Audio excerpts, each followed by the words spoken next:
Konnichiwa मिन्नासान, welcome back to Japanese कक्षा। हर लैंग्वेज में उसका सबसे इंटीग्रल पार्ट, उसका सबसे स्ट्रक्चरल पार्ट क्या होता है? ग्रामर।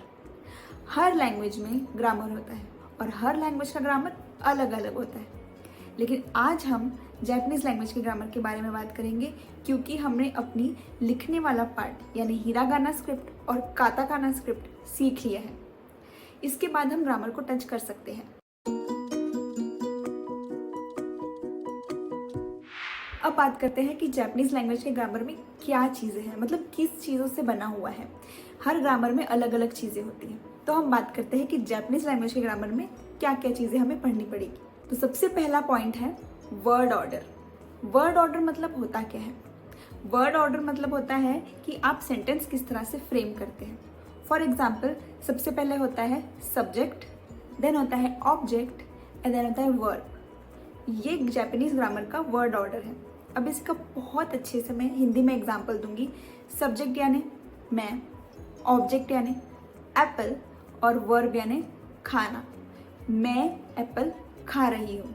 तो ये जैसे हिंदी में बोलते हैं सीधा सीधा, इंग्लिश में इसका उल्टा हो जाता है। Okay, I am eating Apple. तो पहले ईटिंग आता है फिर एप्पल आता है। लेकिन जिस तरह से हिंदी का ग्रामर है उसी तरह से सीधा सीधा सेंटेंस बनता है जापानीज का ग्रामर। तो हिंदी या मराठी इन लैंग्वेजेस से जापानीज पढ़ना थोड़ा इजी हो जाता है, बिकॉज ये सेम ऑर्डर ऑफ ग्रामर को फॉलो करता है। Next point number 2, Japanese grammar में हमें पढ़ना है पार्टिकल्स। ये पार्टिकल्स मतलब होता क्या है? पार्टिकल्स सिंगल लेटर वर्ड होते हैं जो नाउन के बाद, प्रोनाउन के बाद या फिर एडजेक्टिव के बाद, वर्ब के बाद ऐड होते हैं और ये कुछ सेंटेंस को मीनिंग देते हैं। In short, particles single letter word होते हैं जिनका कुछ मीनिंग होता है, वो सेंटेंस को मीनिंगफुल बनाते हैं और ये वर्ब के साथ या फिर एडजेक्टिव के साथ ये ऐड होते हैं। थर्ड पॉइंट है वर्ब कॉन्जुगेशन। वर्ब कॉन्जुगेशन हर लैंग्वेज के ग्रामर में होता है। अब इसका मतलब क्या होता है? इसका मतलब ये होता है कि टेंसेस के अकॉर्डिंग हम वर्ब को चेंज करते हैं, present tense, past tense, future tense. Next fourth point है एडजेक्टिव्स। जापानीज लैंग्वेज में 2 टाइप्स के एडजेक्टिव है, एक है ई एडजेक्टिव और एक है ना adjective. Fifth, honorific and humble speech. ये जापानीज लैंग्वेज में स्पेशल कुछ वर्ड्स हैं जो हम अलग अलग जगह पे यूज करते हैं। नेक्स्ट सिक्स्थ है काउंटर्स। काउंटर्स मतलब क्या होता है? जैसे जापानीज लैंग्वेज में हर चीज को काउंट करने के लिए उन्होंने एक सिस्टम बना दिया है, उसके लिए वो अलग अलग तरह के काउंटर्स यूज करते हैं। Next, sentence ending particles. Japanese में सेंटेंस को एंड करते हुए कुछ स्पेशल पार्टिकल्स लगते हैं according to the situation. And last, जो कि है 8 नंबर पे, वो है नाउन मॉडिफायर्स। अब नाउन मॉडिफायर्स क्या होता है? फॉर एग्जाम्पल, मैंने एक ऑब्जेक्ट का नाम बोल दिया बुक, और अगर मैंने इसको मॉडिफाई करना है तो मैं बोलूँगी मैंने पढ़ी हुई बुक। तो बुक को मैंने किस तरह से मॉडिफाई कर दिया? कोई नॉर्मल बुक नहीं, मैंने पढ़ी हुई बुक। तो इसे हम नाउन मॉडिफायर कहते हैं। तो हमें ये 8 स्पेसिफिक चीज़ें हमें जापानीज लैंग्वेज में पढ़नी है। So let's start chapter number 1 from Minna no Nihongo. Grammar start करने से पहले कुछ इंपॉर्टेंट पॉइंट्स मैं आपको बताना चाहूँगी।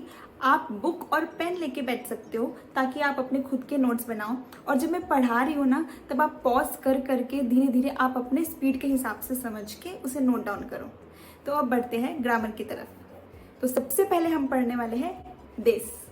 हाँ, पर आप बोल रहे होगे ये तो देशू लिखा है, तो मैंने इसको देश क्यों बोला? क्योंकि जापानीज एक्सेंट में वो देश ही बोलते हैं। एक्चुअली बोलते देशू ही है, लेकिन जो सू है वो फास्ट में सुनाई नहीं देता, तो एक्सेंट पकड़ते वक्त हम देश बोलते हैं। ओके, अगर मैं देशू बोलूँ फटाफट तो आपको भी सू अलग से सुनाई नहीं देगा। तो आपको रिमेंबर करना है कि इसको देश बोलते हैं। ठीक है, तो देश मतलब क्या होता है? देश मतलब होता है, एग्जिस्टेंस में है, कोई चीज है, जिस चीज के पीछे देश लगाया वो है। देश के और भी मीनिंग निकलते हैं, लेकिन वो सेंटेंस के अकॉर्डिंग आपको धीरे धीरे सब समझ जाएगा। फिलहाल के लिए आप उसका ये मतलब याद रखो कि उसका मतलब है और प्रेजेंट टेंस में बात हो रही है। ओके, नेक्स्ट पार्टिकल वा। पार्टिकल वा सबसे इंपॉर्टेंट पार्टिकल है। ठीक है, कहीं आप भूल तो नहीं गए मैंने पार्टिकल के बारे में क्या बताया था? अगर आप भूल गए तो मैं फिर से बता देती हूँ। पार्टिकल मतलब होता है सिंगल लेटर वर्ड जो सेंटेंस को एक मीनिंग देता है, और वो एडवर्ब, एडजेक्टिव, नाउन्स, प्रोनाउंस के बाद ऐड होता है और सेंटेंस को मीनिंगफुल बनाता है। अब इसी तरह वा पार्टिकल का भी अपना कुछ काम है। लेकिन रुको रुको, आप बोलोगे ये वा थोड़ी है, ये तो हा है। हिरागाना में तो पढ़ते इसको हा पढ़ा था हमने। बिल्कुल, ना ही आपका क्वेश्चन गलत है ना ही आप गलत हो, आपने बिल्कुल सही पहचाना, ये हिरागाना का हा ही है। लेकिन जब हिरागाना का हा एज अ पार्टिकल यूज होता है सेंटेंस में, तो उसको कहते हैं वा। क्या कहते हैं? वा। तो हा जो है हिरागाना का वो वा में बदल जाता है when it becomes a particle. Okay, तो अब डेफिनेशन जान लेते हैं, मतलब जान लेते हैं कि वा पार्टिकल करता क्या है। बिल्कुल, तो वा पार्टिकल को सब्जेक्ट मार्कर या टॉपिक मार्कर भी कहा जाता है। सब्जेक्ट मार्कर और टॉपिक मार्कर का मतलब होता है कि जब भी हम किसी सेंटेंस को बनाते हैं, उस सेंटेंस में एक मेन टॉपिक होता है जिसके बारे में बात हो रही होती है। फॉर एग्जाम्पल, ये घर बहुत बड़ा है, तो किसके बारे में बात हो रही है? घर के बारे में। फॉर एग्जाम्पल, ये पेड़ बहुत छोटा है, ये पेड़ की बात हो रही है। तो एक कोई ना कोई मेन टॉपिक होता है, तो टॉपिक की जस्ट बाद आता है वा पार्टिकल और वो टॉपिक को मार्क करता है। इसको देखकर पता चलता है कि उस टॉपिक के बारे में बात हो रही है। ओके, फॉर एग्जाम्पल, जापानीज में हम कुछ एग्जाम्पल देख लेते हैं, जैसे वाताशी वा स्नेहल देश।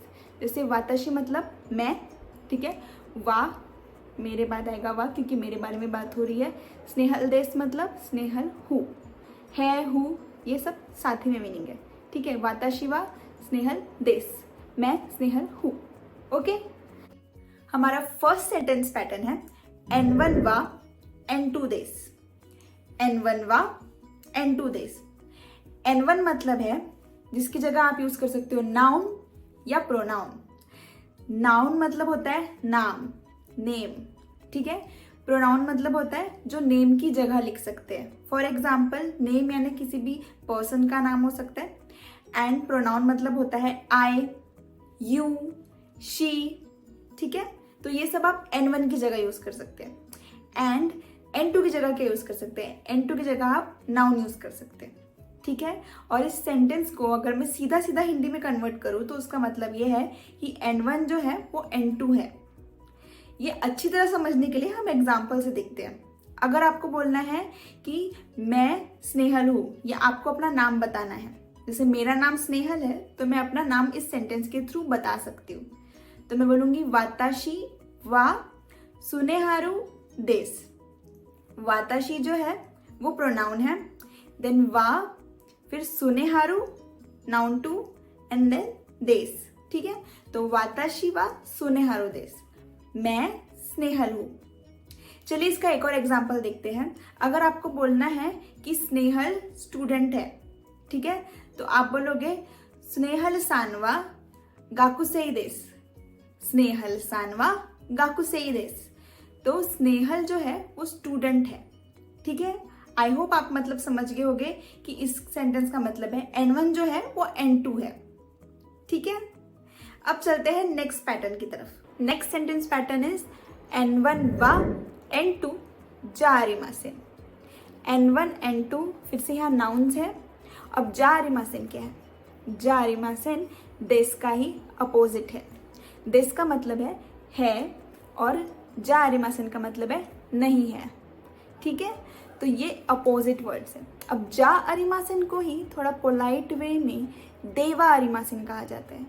ओके, अब इस सेंटेंस पैटर्न को हम एग्जाम्पल से समझते हैं। फॉर एग्जाम्पल, मीरा सान वा गाकुसेई जा अरिमासेन। मीरा सान जो है वो स्टूडेंट नहीं है, ठीक है। अगर मैं बोलती मीरा सान वा गाकुसेई देश, मतलब मीरा सान स्टूडेंट है। मीरा सान वा गाकुसेई जा अरिमासेन, मीरा सान स्टूडेंट नहीं है। ओके, अब आप भी अपने सेंटेंस बना सकते हो। नेक्स्ट, थर्ड हम पढ़ेंगे सेंटेंस प्लस का। कोई भी सेंटेंस जिसके एंड में अलग से एक सिंगल लेटर का ऐड हो रहा है, उसका मतलब ये है कि वो क्वेश्चन है। अब ये एंडिंग में जो का आ रहा है सिंगल लेटर, इसी को हम कहते हैं क्वेश्चन पार्टिकल। तो ये हमारा पार्टिकल नंबर 2। फर्स्ट पार्टिकल हमने पढ़ा था वा पार्टिकल, सेकंड पार्टिकल हम पढ़ रहे हैं का पार्टिकल। अब का पार्टिकल क्या करता है, किसी भी सेंटेंस में अगर आपको क्वेश्चन बनाना है तो एंड आपको करना पड़ेगा सिंगल लेटर का से। जैसे इंग्लिश में आप एक ऐसा करके क्वेश्चन मार्क लगाते हो, वैसे ही जापानीज में का ही क्वेश्चन मार्क है। ओके, फॉर एग्जाम्पल मीरा सान वा गाकुसेई देsu का, मीरा सान वा गाकुसेई देsu का। अगर आपको नहीं समझा तो फिर से मैं बताती हूँ। फॉर एग्जाम्पल आपको बोलना है मीरा सान स्टूडेंट है, मीरा सान वा गाकुसेई देsu। अब इसको क्वेश्चन बनाना है, मीरा सान स्टूडेंट है क्या, तो मीरा सान वा गाकुसेई देsu का। तो ये इस तरह से का ऐड करने से ये सेंटेंस एक क्वेश्चन बन गया। ओके, आप भी अपने एग्जाम्पल बना सकते हैं। नेक्स्ट, एन प्लस मो, एन प्लस मो। एन मतलब यहाँ पे है नाउन और मो मतलब होता है भी। अब ये मो भी एक पार्टिकल है। अब नेक्स्ट पार्टिकल हमारा थर्ड पार्टिकल है मो। मो पार्टिकल मतलब क्या होता है, फॉर एग्जाम्पल आपने कहा मुझे भूख लगी है, ठीक है, और मैंने रिप्लाई किया मुझे भी, मुझे भी। तो ये मैं जो भी बोल रही हूँ ना हिंदी में, यही मतलब होता है मो पार्टिकल का। जब भी आपको भी यूज़ करना है तो वो बात पहले किसी ने बोली हुई होनी चाहिए, तभी जाके मैं एग्रीमेंट में भी ऐड करूँगी। फॉर एग्जाम्पल इसके भी सेंटेंस देख लेते हैं। जैसे हमने बोला मीरा सान वा गाकुसेई देsu, ठीक है, मीरा सान स्टूडेंट है।